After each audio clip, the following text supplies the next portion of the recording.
Sometimes you get a frog in your throat.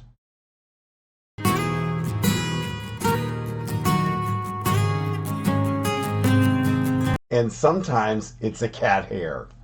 Hi, and welcome to Quilt Meets World, where we have adventures in piecing and joy. I'm Russ, coming into my sewing room. I didn't get a lot done this week. It happens sometimes, but this time I think I'm blaming Percy, although there's a chance it was Jesse. See, it was cold last week, like freezing. But Riley still wanted to go outside, and at one point I thought to myself, I can break out my little Jedi Master snuggie thingy that I have. The big blanket with a hood and everything, and the arm sleeves. It's essentially a backwards robe, but still, it is nice and warm, and it would keep me warm outside, and I wouldn't have to put on, pants or shoes or a jacket or anything. So I'm thinking about saving more time for Riley, letting her have more time outside. That was a mistake. It was laying on the back of the chair. I picked it up and I did the lightest of shakes, and all of a sudden, cat hair just started flying everywhere. And that was the problem. One hair somehow managed to get in my mouth and deposit itself into the back of my throat, despite my best efforts. If you know anything about cat hairs, they are quite sticky, almost like little barbs on them that cause them to get stuck against each other and anything that they are on.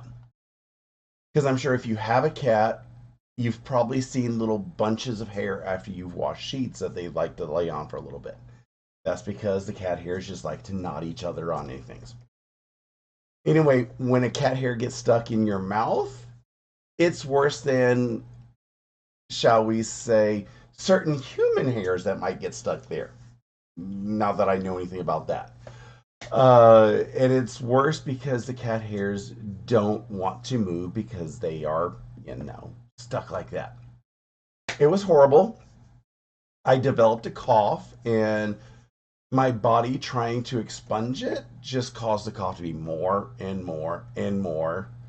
And when you're coughing that much on your vocal cords, kind of lose your voice a little bit. The good news is, I think the hair is almost all the way gone. My cough has lightened up quite a bit, and my voice is trying to come back. But, with all the coughing and how irritated it is, it's probably going to take me a minute to get my voice back. So I hope my voice isn't too bad or distracting for anybody who is listening to me today. What else is going on? On Friday, two exciting things happened. The first exciting thing was I received my January subscription box from Fort Worth Fabric Studio. It was delayed almost a week and a half at the FedEx to UPS transfer station here in Atlanta. I'm guessing FedEx just finally decided to handle the delivery because they're the ones who dropped it off. Fort Worth Fabric Studio sends it Smart Post, which saves them a few dollars on shipping. I don't know how much it is, but yeah, FedEx ended up delivering it, which I guess meant they were holding it for too long that they stopped making money. I don't know what the rules are. Either way, I got it. I created a quick unboxing video and released that on Friday to show off all the goodies. There is a bit of a blooper in the video. Editing Russ caused that blooper. The blooper that went on is the end credit song went off in the middle of the video. Basically, Editing Russ inserted about an extra minute into the video, and it didn't push everything out. It happens. I left it in there because, I'm a one-man operation, and it was just too much work to try to figure out how to Well, it wasn't even how to. It was too much work just to basically take down the old video and put up a new video. YouTube doesn't allow you to change a video, and I'm sure that's just for pure safety and everything and stuff because they don't want people to say one thing about a video and then have the contents of the video change and have comments thinking that it's something else. I want to give a special shout out to the folks who let me know that something weird happened with the music. Like I said, I had the choices and I left it just because it would have been too much work. The other thing that happened was my Missouri Star replacement bowls from my Jenny's Countdown to Christmas box arrived. If you recall, I think it was day 3 of the Countdown to Christmas. My bowls came and half of them were shattered. It happens, shipping stuff happens. I had emailed them and they said that I had a choice of either store credit or replacement bowls. And I was like, I kind of like the bowls. So uh, I'll take the bowls. And they told me that the bowls probably could arrive as late as the second quarter. I was like, okay, I'm in no rush. So they significantly beat their estimate because they were thinking let's see, second quarter would be April, May, or June, and they still arrived in January. So I think that they did pretty good with that. This time the bowls arrived in a single piece. Well, each bowl obviously was in their own single piece, so they were unbroken. It was pretty nice. I would show them, but they're in the other room. They're the same bowls as I had, but broken, or that were broken, but not.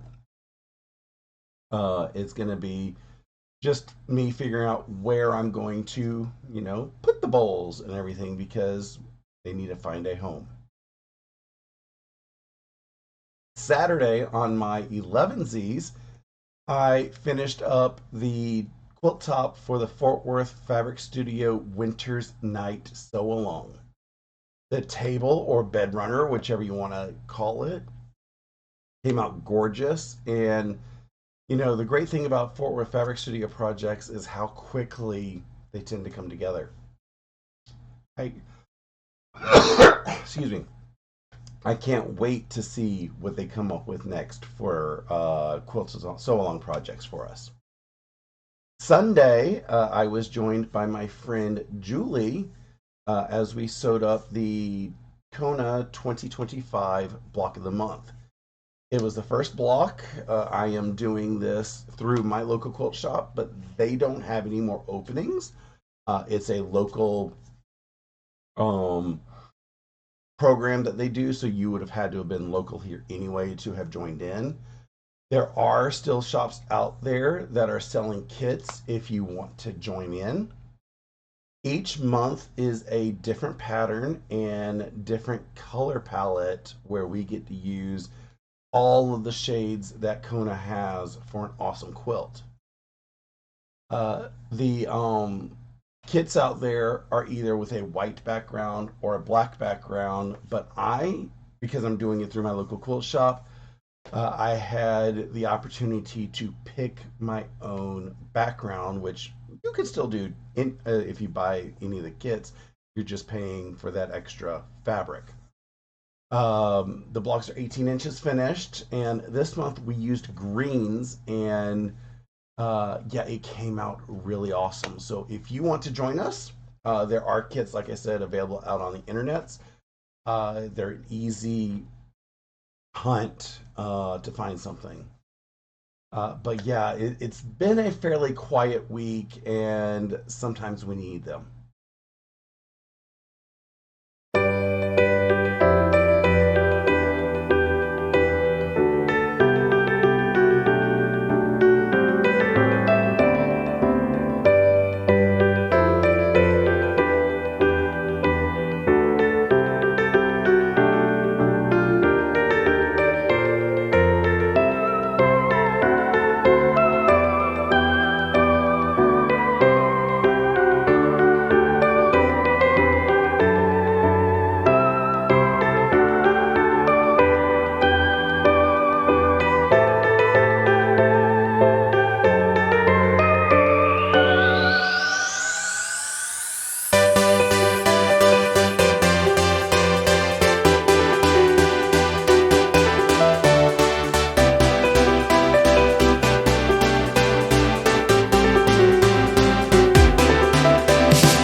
I have decided to change my goals section to a what's coming up section. Why? Because the past handful of videos and stuff, this section has seen more of a catch-all segment of, what things are going to be coming up on my video or in my videos in the near future and stuff that's happening.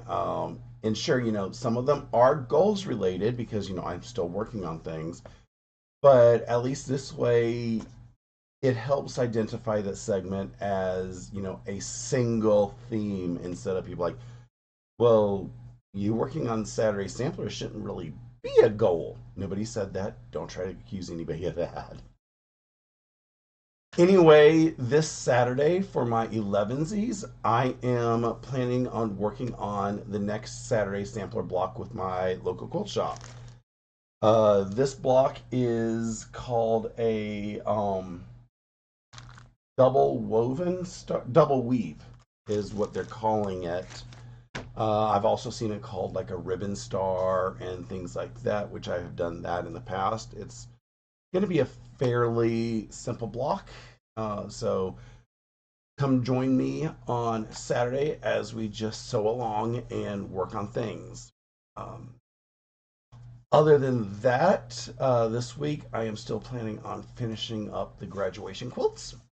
Hopefully, they are done this weekend so I can send them off.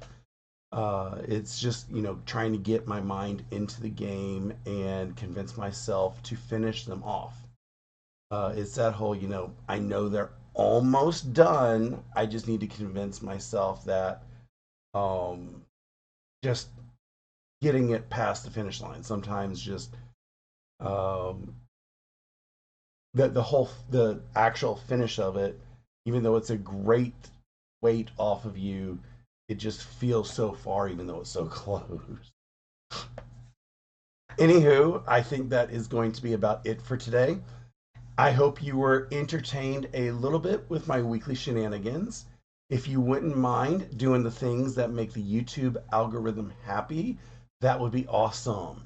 They are things such as liking the video, commenting below, or even eating one of these Reese's Big Cups with caramel. Let me tell you, they are delicious if you can find them. Um, yeah, highly recommend. Subscribing to my channel is free and a wonderful way of letting YouTube know that you like my shenanigans. Ringing the bell icon next to the subscribe button gets you notified when I go live on Saturday mornings or when I upload any videos throughout the week, such as, my weekly vlog. I hope you have a wonderful rest of your day and an awesome week. Until next time, stay happy and always measure your life in love.